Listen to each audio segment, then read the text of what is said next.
My name is Lindsay Nakaishi.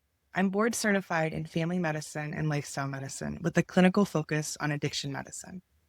I practice at the University of Pittsburgh Medical Center, UPMC, in Pittsburgh, Pennsylvania. This video describing lifestyle medicine alongside standard treatments can be used to better support patients with alcohol use disorder, or AUD. Unhealthy alcohol use is common in the United States. In 2023, among people 12 or older, 10%, or almost 29 million people, had an alcohol use disorder. Commonly, individuals with AUD have more significant comorbid physical conditions, like heart disease, diabetes, and liver disease, as well as mental health conditions, including depression and anxiety. Lifestyle medicine offers evidence-based tools that are accessible, low cost, and can improve unhealthy alcohol use, as well as comorbid mental and physical health conditions. Lifestyle medicine is evidence-based medicine that focuses on 6 interconnected pillars. 1, predominantly whole food, plant-based nutrition. 2, regular physical activity. 3, restorative sleep. 4, stress management. 5, social connection. And 6, reducing harmful substance use. These domains are highly relevant for alcohol use disorder because alcohol both disrupts and is influenced by these lifestyle behaviors.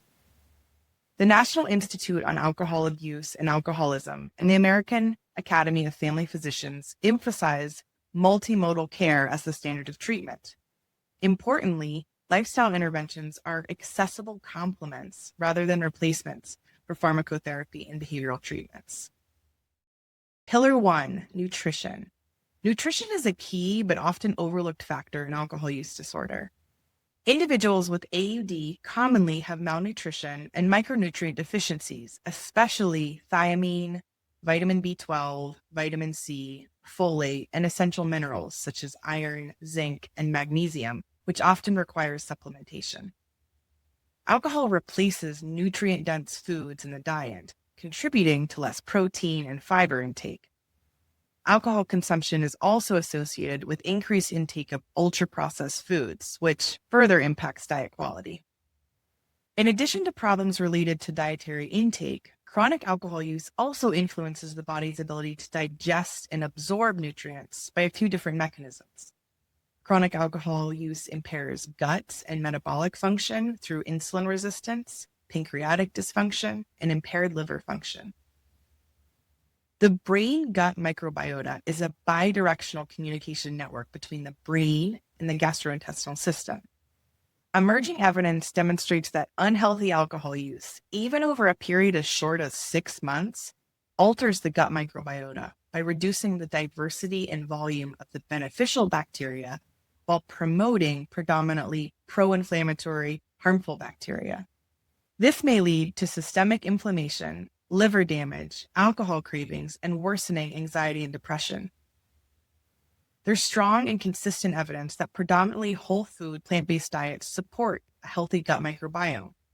A whole food, plant-based diet focuses on foods in their natural, unprocessed form and is mostly plant-based, including fruits, vegetables, whole grains, and plant proteins, such as nuts, seeds, tofu, and legumes like beans, peas, and lentils.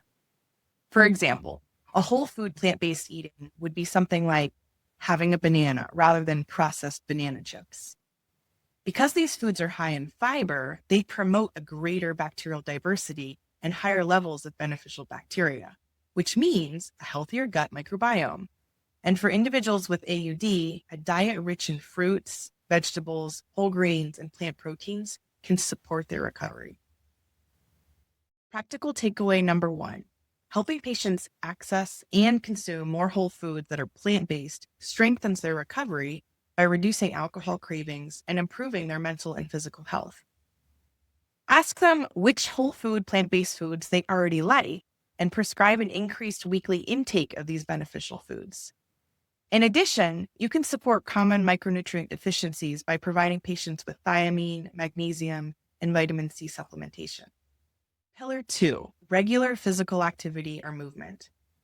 Exercise influences the dopamine reward system and stress regulation pathways. There's mixed data on the direct impact of exercise on alcohol consumption and sustained recovery, but we do know that exercise influences the dopamine reward system and can be beneficial for stress regulation pathways. A recent 2024 systematic review and meta-analysis found that exercise decreased the number of drinks per day and audit scores, which are a measure of risky alcohol use. Also, this study was consistent with other study findings of improved physical and mental health. Importantly, because physical activity improves anxiety and depressive symptoms, exercise can support recovery by stabilizing mood symptoms that might lead to return to use. Practical takeaway number 2. Regular physical activity supports recovery by improving mood and may reduce daily alcohol intake. You can support recovery goals by asking what type of movement they enjoy and prescribing a higher weekly movement goal.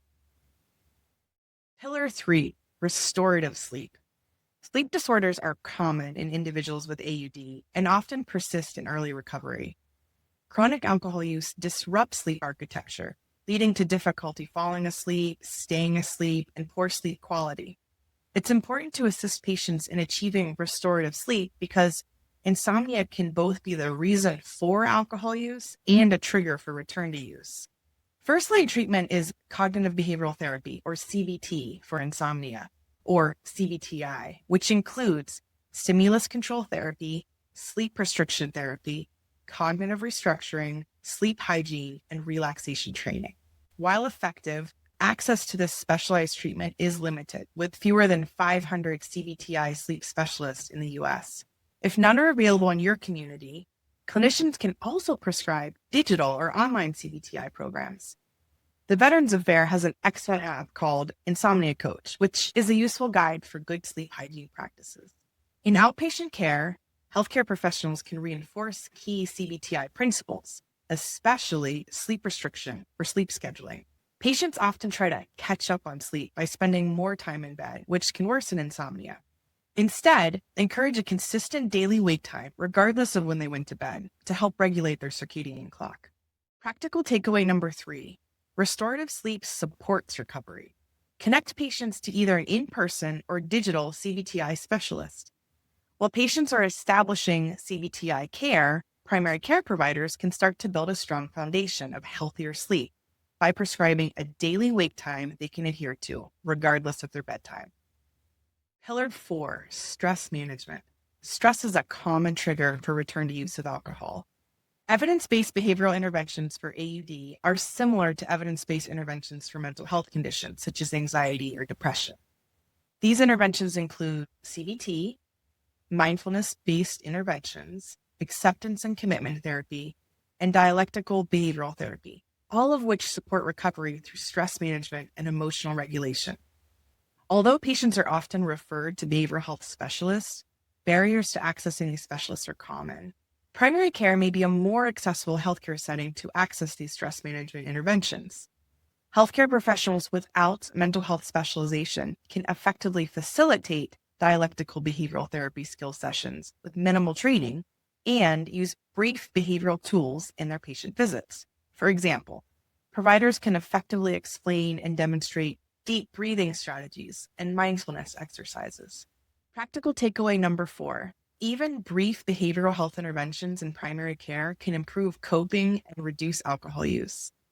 Teaching stress reduction skills to patients with AUD can support their treatment goals and help maintain their recovery.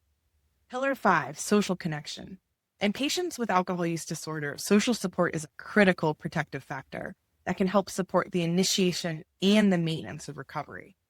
There are several evidence-based mutual support recovery options, including Alcoholics Anonymous, Smart Recovery, behavioral couples therapy, and peer recovery support programs. A 2020 Cochrane systematic review found that a 12-step facilitation like Alcoholics Anonymous was associated with improved abstinence outcomes, reduced the intensity of drinking, and reduced alcohol-related consequences. Practical takeaway number 5. Clinicians can support patients with AUD by recommending and connecting them to a mutual support recovery program. Pillar 6, reducing harmful substance use. Lifestyle interventions are low cost, accessible, and evidence based, yet often underutilized. Incorporating them into your practice will enhance standard treatments for alcohol use disorder. A practical approach to implementing these lifestyle interventions is to identify patients' priorities and then focus on one or two lifestyle interventions at a time that are aligned with those priorities. Frame these changes as small, achievable steps. This will increase participation, reduce cravings, and minimize return to use. Primary care and addiction medicine clinicians are frontline healthcare workers well positioned to deliver these lifestyle interventions. Providing patients with practical tools they can use every day not only empowers them to actively manage their alcohol use disorder, but also improves comorbid mental and physical health conditions. Ultimately, individuals feel better, live longer, and are healthier.